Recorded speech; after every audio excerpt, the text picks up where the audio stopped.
Hello, I am Todd Cotta, owner of the King's Gun Center in Hanford, California. The reason why I want to speak with you today is because Smith & Wesson and Ruger are pulling their pistols out of California. And at my store, I am getting many questions about why this is happening, and they don't know who to blame. Well, I hope in the next couple minutes I can explain this in such a way that will make you understand how this is an all-out attempt to take guns out of honest American hands in California. My point is simple. The Safe Gun roster is a direct attempt to get rid of all guns in the state of California. Let me show you how Sacramento is doing just that.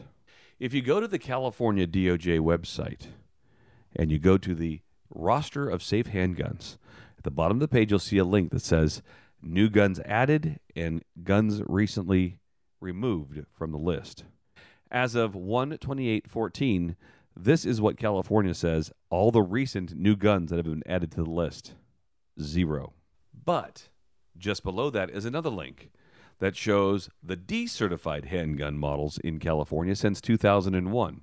When you open that link, you find 35 pages of handguns that have been removed from the safe gun list since 2001. Safe guns like Para-Ordnance, Glock, Kimber, Smith & Wesson, Ruger, great manufacturers. We're not talking about old Montgomery Ward's Jennings guns. We're not talking about any of that. We're talking about legitimate, high-class firearms removed from the list since 2001. When you add them up, almost 1,000 handguns have been removed from California gun stores since 2001. Now, we can't talk about the drop test or safe handgun roster without talking about where it came from. In 2001, a new law passed in California called the Saturday Night Special Law, or the Safety Drop Test Law. Now, that law was intended to remove those guns, such as the Jennings and the Montgomery Ward's guns that are being sold very cheaply in California that really aren't safe or reliable. Noble idea, but like any law in California, those ideas change over time. Since that time, 13 years later, more laws and regulations have been added to the safe gun roster. Things like the loaded chamber indicator, things like the magazine disconnect, where if you have no magazine in your gun, the trigger will not work. And now the infamous microstamped firing pin. If your gun was put on the roster before these laws were passed, they do not need all of these pieces and parts. But if they drop off the list and they're resubmitted, they have to be resubmitted with all of these new parts. The law states any new handgun sold in California must have all of these safety devices. Now, what is considered a new gun? One of the things is the SKU or model number. Let's try something that we're all familiar with, the automotive industry. Let's say Ford comes out with a brand new Ford F-150. That truck is beautiful. It's the gem of the fleet. But they have to submit it to California Department of Transportation for inspection. Now, if we were to put the same rules on the Ford F-150 as on guns, it would look something like this. Ford would have to submit their pickup truck to the Department of Transportation. But not just their pickup truck, because, of course, there's different models of that pickup truck. You have regular cab, extended cab, crew cab. Don't forget, you have motors. 3 to 4 motors per cab setup. And for every motor, you're going to have 2-wheel drive and 4-wheel drive.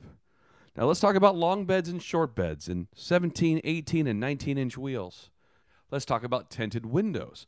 All those things that go into making a truck. Now, if these were guns, you'd have to have color too, because a stainless steel gun, even though it's identical to a black one, has to be checked in separately at DOJ. So we got to add in different colors. So now you got your cab sizes, your engine sizes, your drivetrains, your different bed lengths, 3 wheel sizes, tinted windows, and let's just say 4 colors. By the time you look at every possible combination of these trucks, Ford would have to submit each one of those combinations for review to the Department of Transportation and pay a fee for each truck to be inspected. By the time they were done, Ford would have to provide California with 1,584 combinations of the Ford F-150.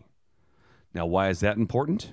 If Ford changes any one part of their truck, a headlight, a wheel design, a new paint color, a new grille, anything, they would have to submit each truck back over again to the Department of Transportation for review. And they would have to meet all of the new current emissions and California regulations pertaining to pickup trucks. And that's how it works with handguns as viewed by the California Department of Justice. Let's take a look at 4 handguns. This is the Ruger SR9 series of guns. You see on the left the SR9s, on the right the SR9Cs. Fundamentally identical guns, identical working parts, identical grips.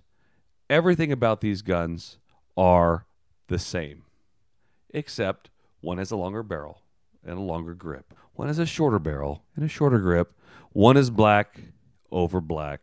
One is polished stainless over black. Other than that, they are identical guns, but yet California looks at them as 4 separate firearms. Now, let's say they had models of these without safeties. There's another firearm they have to test. Let's say they have one with a non-rail configuration. That's another one that they have to test. Each gun that looks even slightly different must be tested individually, and all the fees must be paid to the California Department of Justice to test each individual gun separately. These companies pay thousands of dollars per gun to register. If they even change the color, the grip texture, the size, the trigger, even if they make the gun safer, that does not matter to California DOJ. They have to resubmit and be subject to every new gun regulation passed. Once again, it's simple. The safe gun roster does not make Californians safer, does not make guns safer. It is a direct attempt to get rid of all guns in the state of California.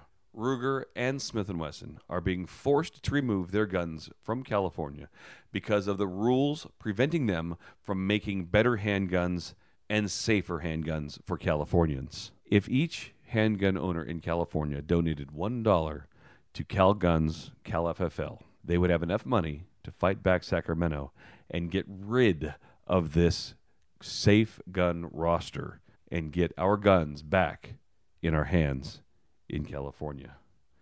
Please consider donating to Cal Guns, Cal FFL, NSSF, NRA, ILA, their legislative branch.